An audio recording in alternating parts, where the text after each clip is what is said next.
Hi everyone, it's time for another episode of Adams for the Love of Movie Picks. This time around, we're going to be doing another holiday episode. This one here is going to kind of have some multiple movies, but they're all with the same title. So we're going to be doing the Home Alone series. So you got Home Alone 1, Home Alone 2, Home Alone 3, and then we'll briefly mention on the other ones. It's hard to believe there's actually three more after these initial three. There's a 4, 5, and they literally just released a sixth on Disney Plus not even a month ago. I've seen them all. The fourth and fifth is about where it really started not getting so good. None of the characters from the original movies, other than the title and the same somewhat concept, it really had nothing to do with the originals. They just weren't as good. I think they were 4 and 5 or direct to TV sequels or direct to DVD, whatever you want to call it. And then number 6, as I said, was released on Disney Plus. Number 6 was kind of cool. It was all right. I mean, obviously, by the time you get to 6, you're kind of... I mean, the same story can only be played out so many different ways to make it interesting. But they did have a tie-in to the original 2 movies, which was kind of neat. I'm not going to give anything away for those who haven't seen it, but there's a small tie-in to the original 2, so it was kind of cool. I'd recommend at least giving it a once-over. I mean, you may like it, want to watch it multiple times, but I think it's at least worth a single watch, especially if you want to say you've watched all of the Home Alones. But yeah, for me personally, the first 3 are the best, and really the only ones I've seen multiple times. Obviously, the first Home Alone is really a staple and the one that everybody prefers. Hard to believe this movie was released 31 years ago. I was 2 years old when this movie came out in 1990. Pretty much made Macaulay Culkin an overnight sensation. Everybody knew his name after this movie. The great storyline of the kid being left home alone on Christmas by his family, going on vacation, and, the unrealistic scenario of him taking on burglars. Obviously, they dummied it up a little bit and kidded it up a little bit to make it more friendly. I'm pretty sure real burglars would either have guns or knives and just take this kid out like nothing. And some of the traps he used on him, if they actually were real and he could do that, would probably almost kill these burglars. But yeah, like I said, stars Macaulay Culkin. You got Joe Pesci, and Daniel Stern as the bad guys, and Catherine O'Hara plays his mother.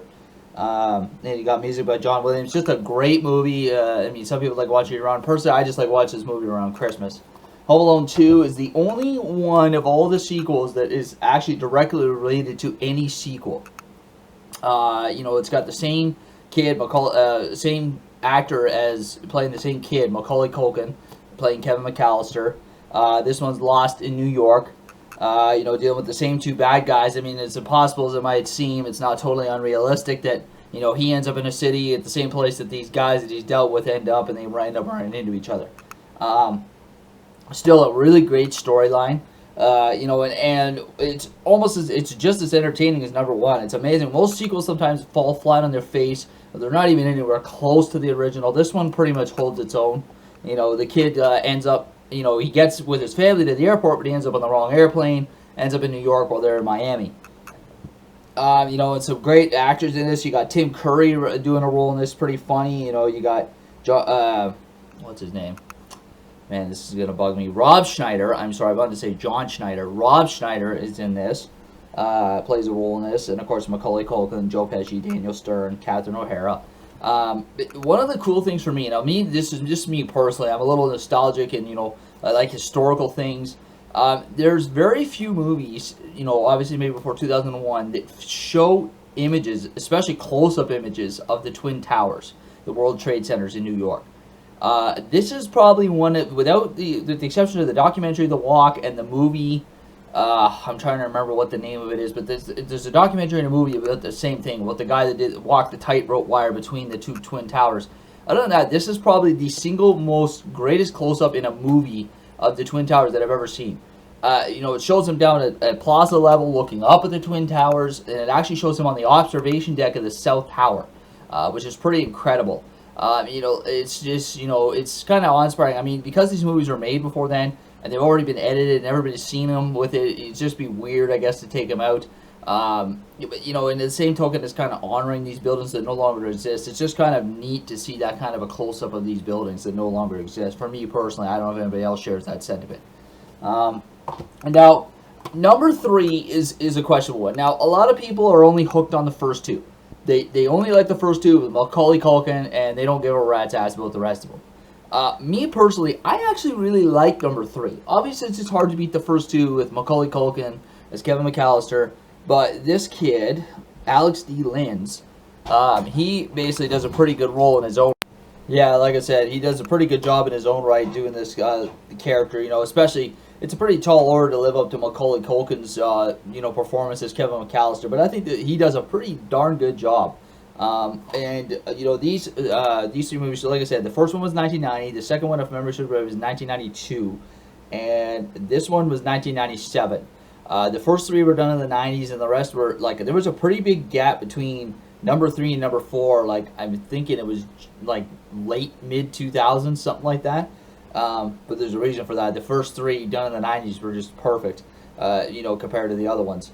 But this one here, you got four bad guys instead of two, which is incredible. The kid managed to take them all out. Besides Alex D. Linz, there's a few in here you might recognize. But yeah, there's a lot of comedic moments in this. A different premise behind it. Instead of some guys trying to burgle like the house for something, they're after the kid specifically because he's got something of theirs that he ended up with by accident. And yeah, it's just an interesting storyline. Lots of good laughs in this one. Lots of original stuff that aren't in the other two. And yeah, highly recommend those three. Like I said, if you want to watch the other three just to say, hey, I've watched all the Home Alones, be my guest. Like I said, 4 and 5 and 6 are at least good enough for a one-time watch. But beyond that, they don't hold a candle to the original three. Like the quality, the storyline in the original three, the quality of the directing, the actors that they've chosen, like just the acting in general is just so much better in these ones. Like the other ones, like these are like I would say A movies compared to the other ones, which are like B movies, just in the quality difference. So. Yeah, but definitely check out the first three for sure. I'm sure lots of people have already seen them. If you haven't, check them out. If you've already have seen them, check them out again. I mean, you will not be disappointed. They're, a holiday cult classic staple at this point, especially the first one. So yeah, you will not be disappointed, folks. That's it for this one. We'll catch you next week, and take care. Have yourselves a good night.